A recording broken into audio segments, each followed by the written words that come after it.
back to another Farm Fact Friday. It's great to be here and even better to be outside as things feel a little more like spring, a little chilly, but the sun is shining, which is awesome. And starting to get prepared as row crop farmers to get back into the fields at some point. So what I wanted to talk about today is related to safety, and we're going to talk specifically about PTO safety. So PTO stands for power takeoff, and it's on our tractors to help transfer mechanical power from our tractor to an implement. So in the situation that we have here, our implement is an auger. It could be a baler, it could be a chopper, it could be a number of things, but what we're doing is just providing that implement with the power that it needs to do its job. So we're going to talk a little bit about safety. I'm intentionally dressed the way you see me, and we're going to get into those safety tips in just a little bit. But let's zoom in closer here at the back of the tractor so you can actually see what's called the PTO stub, and it is guarded, which is great and something we want to make sure is in place. So if you can see here, this is the PTO stub here. That's where it transfers that power from the tractor onto the implement. And as you can see here, we have 3 sides that are protecting that. So in the event that, so let's look at where, before I get into that, Eric, will you point to the PTO button? On this tractor, the PTO on switch is a button there that you pull up. So in the event that someone does not know that PTO is on, those guards help to protect that stub, which goes around in a circle. So I'm gonna have Eric hook up this PTO shaft to the stub so that we can see just how fast this goes around and around.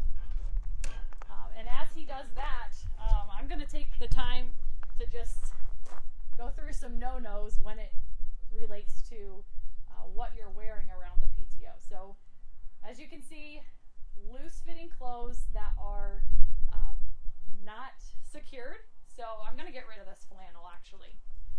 Could be also the course, or could be the situation if you have any ripped clothing. You want to make sure that you either take it off, put something else on that is more tightly fitting so that you're not putting yourself in harm's way.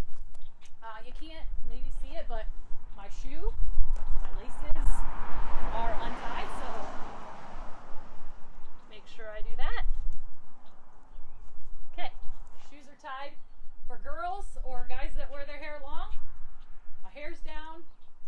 Also something that can get entangled in the PTO. So put it up in a ponytail, and even better, to make sure that this part of the ponytail does not get into part of it, you can put it up in a hat. So all of these are important because we're going to see how fast this PTO actually goes.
stress,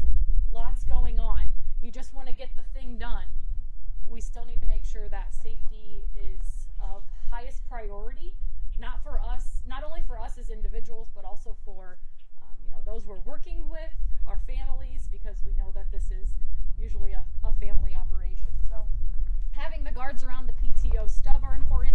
Also having that shield on the actual shaft itself, also very important. So I talked about making sure our hair is back, our shoes are tied, our clothes are tight fitting. Even if maybe you carry rags or a handkerchief, make sure those are out of your, if they're dangling out of your pockets, make sure you secure those as well. Also to note, extra riders on a tractor, while they're frowned upon by the manufacturers, I'm sure, it happens when a PTO is running though, and you're moving, say in a field, chopping or stubble beating, whatever you call it, whatever you particularly call it. Best to not have those extra riders with you in the event that they fall off and get entangled in the PTO. Same for, sometimes if there's just a hitch, sometimes we step over that to get to the other side. If there's a PTO hooked up, best not to step over that in case lines of communication do not go the same way.